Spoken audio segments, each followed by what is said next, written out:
Monsieur le Président. Parfait. Merci, Monsieur le ministre. On débute la période d'échange avec la première série d'interventions. Madame la députée de Jeanne-Mance-Vigée, je vous cède la parole pour 5 minutes. Merci, Monsieur le Président. Écoutez, j'aurais voulu... je vois que le ministre nous sert quand même les mêmes lignes de son gouvernement. J'aurais pensé, puis j'aurais osé espérer aujourd'hui, en ayant un ministre de région devant moi, qui aurait été un peu plus... il dit qu'il a fait la tournée, qu'il parle à les MRC, lui-même comme ancien entrepreneur dans le secteur agricole et ancien maire. Me semble que aujourd'hui, je lui donne l'opportunité de s'adresser à les entrepreneurs et les gens en région qui nous écoutent ce matin. Et je vois qu'il nous sert les mêmes recettes de son gouvernement. Ceci dit, il parle toujours de contexte géopolitique. C'est toujours la faute des autres. Hein? Quand c'est pas la pandémie, c'est la faute des tarifs, c'est la faute des autres. C'est la faute à une époque des libéraux qui a quand même laissé un surplus de 7 milliards dans le coffre.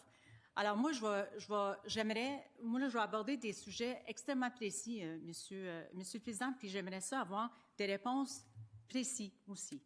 Alors, il a parlé de plusieurs choses, entre autres sur le plan PME 2025-2028.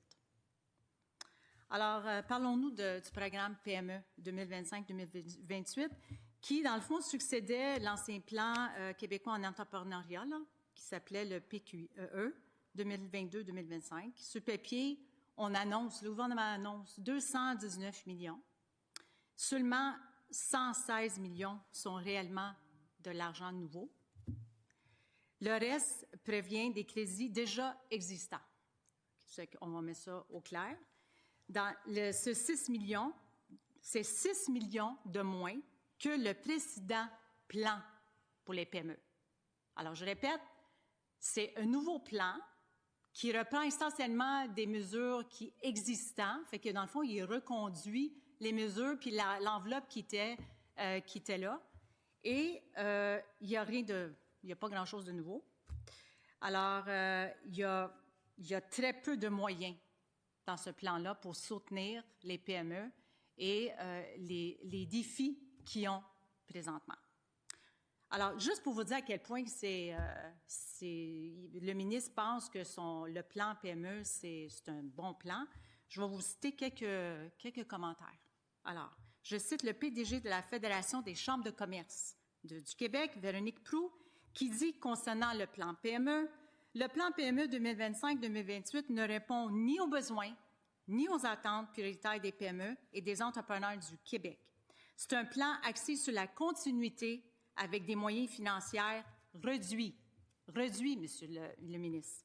C'est nettement insuffisant pour tenir compte du contexte qui a changé depuis 2022. Vous aimez ça parler de le contexte géopolitique? Bien, il me semble que ça aurait dû être pris en compte avec le nouveau plan. Alors, des mesures, c'est beau. S'ils ne sont pas accompagnés des fonds qui viennent avec, ça donne absolument rien. Et je continue la citation. Nos entreprises doivent composer avec la menace des tarifs douaniers américains, des contre-tarifs canadiens, la hausse de l'inflation et des tarifs d'électricité, les restrictions imposées aux travailleurs étrangers temporaires et l'alourdissement constant de fardeaux réglementaires. Face à ces défis, le gouvernement doit en faire plus, pas moins. Pas moins. C'est exactement ce que vous faites. La Chambre de commerce de l'industrie Saguenay, le Forge, est très claire. Ça, c'est dans la région du ministre. Il dit ceci concernant son plan. Ce plan ne répond pas véritablement aux besoins des PME. Sa PDG, Sandra Rossignol, résume. Le gouvernement ne tient pas compte des besoins réels.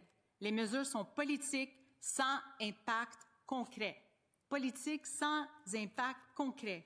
Elle ajoute que la paperasse demeure imposante et les normes augmentent sans cesse. Elle souligne plusieurs problèmes majeurs, l'absence d'écoute, la complexité réglementaire persistante, l'obligation accrue en santé et sécurité et aucune mesure fiscale forte. Le ministre a fait illusion quand il a parlé du plan PME, il a parlé de réseau accès PME. Selon toujours sa PDG de sa chambre de commerce, dit ceci. Ce sont des mêmes ressources déjà mises en place en 2020 avec Accès Entreprises Québec. Ça ne change rien pour les entrepreneurs. Absolument rien. Espace PME, Innovation, une autre mesure dans son programme, mesure jugée insuffisante à l'échelle des besoins. Merci. Vous aurez le temps de revenir avec